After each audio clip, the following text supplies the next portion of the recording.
আসসালামু আলাইকুম। আজকের ভিডিওতে তোমাকে এমন ৩টা টিপস শেখাবো যে টিপস অনুযায়ী তুমি পড়লে বায়োলজি পড়া তোমার কাছে আর কঠিন লাগবে না। ঠিক আছে? তো দেখো এই যে বায়োলজি মনে রাখার যে টিপস এগুলো অবশ্যই দেখবা।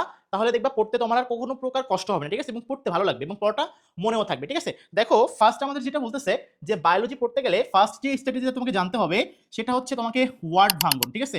দেখো সেটা হচ্ছে আমাদের ওয়ার্ডটা কি করতে হবে? ওয়ার্ডটা হচ্ছে ভাঙ্গন অর্থাৎ ভাঙতে হবে। ঠিক আছে? ওয়ার্ড ভাঙ্গন।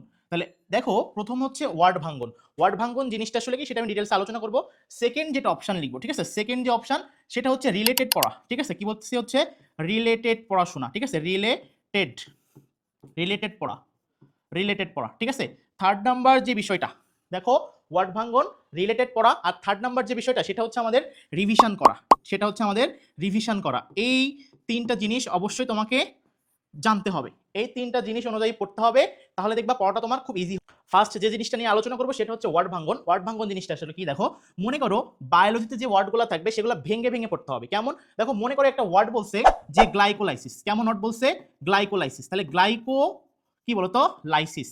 তাহলে গ্লাইকোলাইসিস যেটা পড়তেছি, এই যে গ্লাইকোলাইসিস পড়তেছি এটাকে ভেঙে ফেলতে হবে। দেখো গ্লাইকোলাইসিসকে যদি একটু ভাঙার চেষ্টা করি, দেখো দুইটা অংশে ভাগ করা যায়, একটা হচ্ছে গ্লাইকো, একটা হচ্ছে লাইসিস। এটা তোমাকে জানতে হবে। দেখো এই যে গ্লাইকো, এই গ্লাইকো মানে আমাদের কি?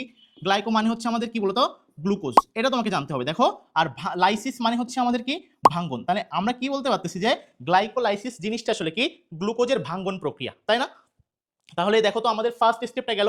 সেকেন্ড স্টেপ রিলেটেড পড়াশোনা। দেখো সেকেন্ড স্টেপ যেটা বলছে রিলেটেড পড়াশোনা জিনিসটা আসলে কি? এই যে রিলেটেড পড়াশোনা জিনিসটা আসলে কি? দেখো রিলেটেড পড়া হচ্ছে যে একই ধরনের তথ্য যেগুলো আমাদের ভুল হয়, প্যাচ লাগে, সেই তথ্যগুলো আমাদেরকে স্টিকি নোটে লিখে রাখা। ঠিক আছে? সেগুলো আমি কি করবো? স্টিকি নোটে লিখে রাখবো। যেমন কি মনে করো যে দুইটা শব্দ, একটা হচ্ছে ক্লোরোপ্লাস্ট। কি বলছে? ক্লোরোপ্লাস্ট। তাহলে দেখো ক্লোরোপ্লাস্ট, আর একটা বলছে মাইটোকন্ড্রিয়া। ক্লোরোপ্লাস্ট আর কি বলছে? মাইটোকন্ড্রিয়া। এই যে দুইটা ওয়ার্ড এখানে একটু প্যাচ লাগে, সেই প্যাচানো তথ্যকে মূলত আমরা রিলেটেড তথ্য বলতেছি। দেখো ক্লোরোপ্লাস্টটাকে বলা হয় শক্তি রূপান্তরের অঙ্গাণু, আর মাইটোকন্ড্রিয়াটাকে বলা হয় শক্তি উৎপাদনের অঙ্গাণু। ঠিক আছে? তাহলে দেখো ক্লোরোপ্লাস্টটা হচ্ছে আমাদের মূলত কি করে? রূপান্তর করে। কি করে? রূপান্তর। আর দেখো শক্তি উৎপাদন, শক্তিটা কি করে? উৎপাদন। তাহলে শক্তি উৎপাদনে সহায়তা করে হচ্ছে মাইটোকন্ড্রিয়া, আর ক্লোরোপ্লাস্ট হচ্ছে শক্তিটা কি করে? রূপান্তর করে। তাহলে এই যে রিলেটেড পড়াশোনা অর্থাৎ এইগুলো আমাকে করতে হবে। ঠিক আছে? অর্থাৎ দেখো একটা প্রত্যেকটার আবরণ তোমাকে পড়ে ফেলতে হবে, বা দেখো কোনো কিছু নামের শেষে যদি আইটিস শব্দ থাকে তাহলে আমরা কি বুঝবো? প্রদাহ। দেখো বায়োলজিতে অ্যা শব্দ যেখানে পাবা তার মানে কি না, যেমন কি অ্যাসিলোমেট মানে কি যাদের সিলোম নাই। ঠিক আছে? এই রিলেটেড শব্দগুলো আমাদেরকে পড়তে হবে। আর থার্ড নাম্বার রিভিশন। ভাই সবচেয়ে কার্যকর জিনিসটা হচ্ছে এটা, তুমি একটা পড়াশোনা করছো অর্থাৎ দেখো একটা চ্যাপ্টার পড়লা, পড়ার পরে রেখে দিলা, ওই চ্যাপ্টার দেখাচ্ছে 15 দিন পরে হাত দিলা, তাহলে কিন্তু এই পড়াটা ইফেক্টিভ হবে না।